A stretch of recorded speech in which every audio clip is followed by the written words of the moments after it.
Now at 4, project complete. We will walk you through today's major milestone that will make your commute through Hamilton County a little easier. That's still Ed.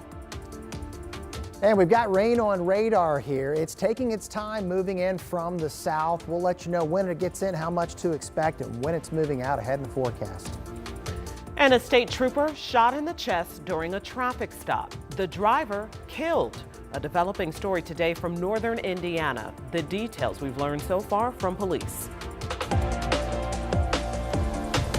Hey everybody, welcome to 13 News at 4. Good to have you with us. I'm Dustin Grove. And I'm Felicia Lawrence. Also ahead this hour, we know how important sleep is for teens. But new research shows they are spending a lot of time at night on their phone. I know all about this at my house. The problems that's causing and what experts are recommending we do about it. That's also coming up. But we begin here at 4 o'clock with a live look at State Road 37. This is in Fishers. And some good news for drivers, which has been a long time coming. The last interchange as part of the State Road 37 improvement project is now open. Drivers have been waiting 8 years for this project to wrap up. Businesses in the area are thankful to have their customers back too. Samantha Johnson joins us after spending the day in Fishers and really feeling the impact of this construction project. Yeah, we talked to one small business owner who is right off 37, so he has a front row seat to all the changes over the last several years. He says customers could technically get to him, but it was ugly and it was quite the process to get there, so he called today a blessing. So here it is. Take a look. The final interchange. This is 141st Street at State Road 37. The entire project, like we mentioned, started 8 years ago. It was all designed to improve safety and efficiency and to help get people up and down and across State Road 37. And now this is the last step. So today we talked to Fishers Mayor Scott Fadness about the impact of this project for all of Hamilton County.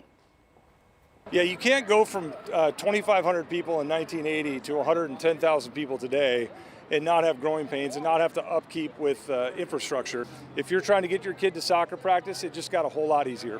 If you're trying to get to work, it just got a whole lot easier. So again, those quality of life things really do matter.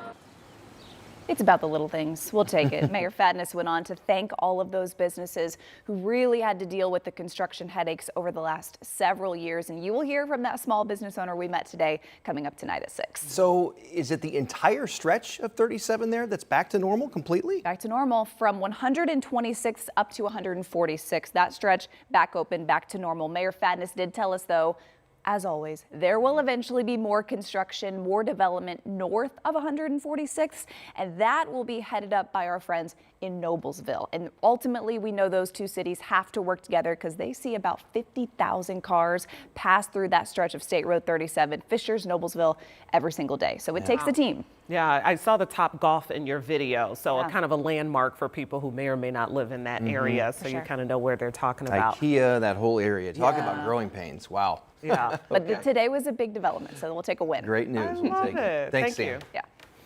All right, also today we saw some comfortable temperatures outside, and at times we thought it would rain. Sean. It's been cloudy all day long, but no rain. A lot of clouds, very little rain. But one thing that's going up, the frizz factor, the muggy meter. Don't get me started. Yeah. The muggy meter is climbing, especially when compared to what we had 24 hours ago. So let's get into the details, show you the clouds, and they've been plentiful. This was expected. Yeah, it's going to take a while before this rain materializes here. Show you the view from the Country Club of Indy where we've got a blanket of clouds. And then I want to go south because the rain's going to start south first, but even in Bloomington, it's been kind of patchy. This is what's been moving up. Yesterday, these numbers were in the 40s and 50s. That air was very comfortable.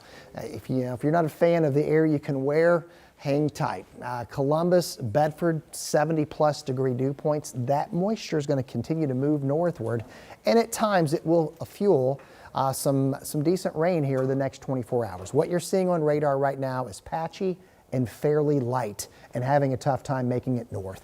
North of I-70, I don't think you're going to have much rain at all before the sun sets. Some sprinkles or a passing shower, very much fair game around the metro. But even south right now, it's scattering out for the time being, okay?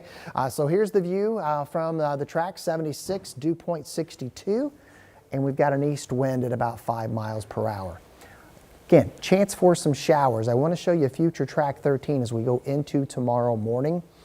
Keep an eye on the clock here. So there will be some pockets of rain, but some of the modeling suggesting that early tomorrow morning, somewhere along this I-70 corridor, we could start to see an axis of steadier and perhaps heavier rainfall. There is going to be a lot of moisture in the atmosphere. Anything on radar tomorrow has downpour potential. Eventually this will all move out, and boy, do we ever have a quiet 7-day forecast. That's ahead here in just a little bit. All right, I know you'll be watching closely, Sean. Thank you. Today we've learned the name of a 51-year-old man killed in a police shooting in Hendricks County. His wife was found dead at the scene there. This happened around 1 yesterday afternoon as a domestic violence call on Edgewood Drive in Danville. Investigators say they believe a concerned family member is the one who called police, worried something was wrong. That family member was not at the home.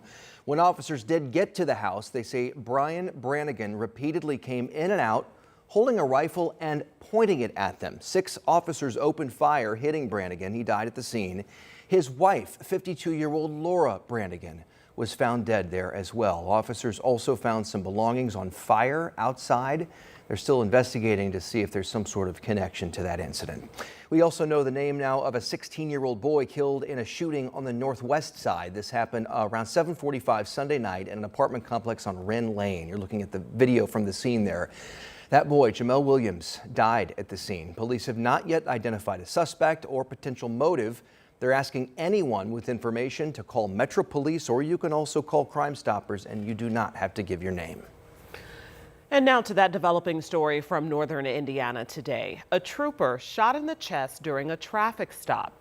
The driver shot and killed in a shootout with police, and it happened just after midnight on I-80-94 up in Lake County. State police say a trooper pulled the car over, had the driver and passenger at gunpoint, and called for backup.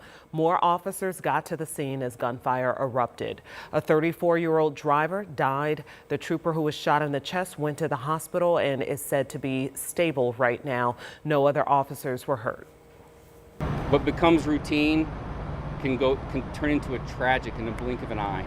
And that's what's scary about this job. And sometimes I question if the public understands the most dangerous thing we do is we walk up to the unknown, which is walking up to a car that we just pulled over. A passenger in the car was taken into custody. As we learn more, we'll be sure to update you on air and online at WTHR.com.